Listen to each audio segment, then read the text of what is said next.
malaman, nais maramdaman, kailan kaya?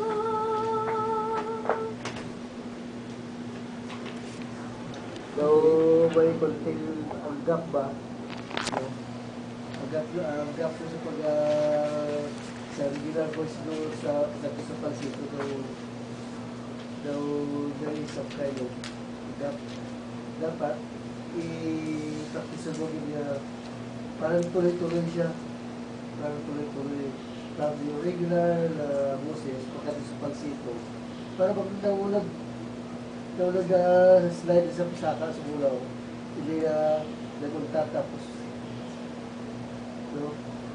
You have a good voice, pero mag-practice ka pag yung breathing mo na okay na siya.